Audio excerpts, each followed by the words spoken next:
Një incident i rënd u raportua dje në zonën e Leposavicit.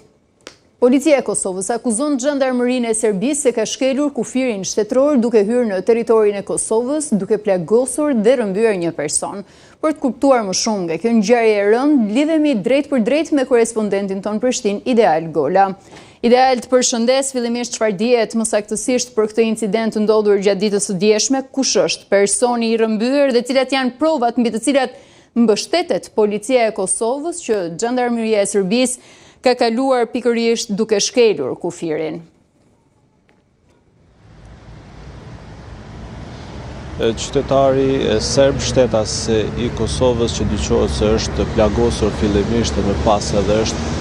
rrëmbyer, është identifikuar si Milan Vukashinović, i cili në kohën kur ka ndodhur ky incident ndodhej në fshatin Jelack në afërsi të komunës së Leposavicit, komunë kjo e banuar me shumicë serbe në veri të Kosovës. Policia e Kosovës pretendon se Zhandarmeria serbe e ka kryer këtë akt në afërsi të këtij fshati duke shkelur edhe integritetin territorial të Kosovës dhe duke hyrë dhe duke thyer kështu edhe brezin kufitar për të kryer këtë akt. Policia aktualisht bazohet në disa prej dëshmive të cilët ka siguruar pasi ka pranuar këtë informacion. Një prej tyre ka qenë edhe Radoica Radomirović, që ka shërbyer në të kaluarën si zëvendës ministre në Ministrinë për Komunitetet dhe Kthim në Qeverinë e Kosovës, që pretendon se është edhe mik dhe rrugtojnë së bashku në një parti politike me tashmë viktimen e kësaj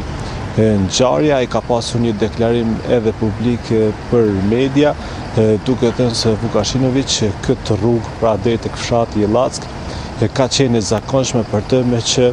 edhe në të kaluarën ka shfrytzuar për të blerë mjalt tek një person që ka qenë ose është i punësuar në ushtrinë e Serbisë. Sipas tij, Vukashinović nuk ka pranuar asnjëherë të largohet në fakt nga institucionet e Kosovës as në vitin 2022, kur kishte ardhur si urdhër nga Beogradi zyrtar përmes listës serbe dhe ka qenë i kërcënuar edhe më parë nga grupi i Milan Radojčić. Sipas tij, edhe në nëntor të vitit të kaluar, ai ishte tentuar të eliminohej duke i vënë tritol në makinën e tij, e cila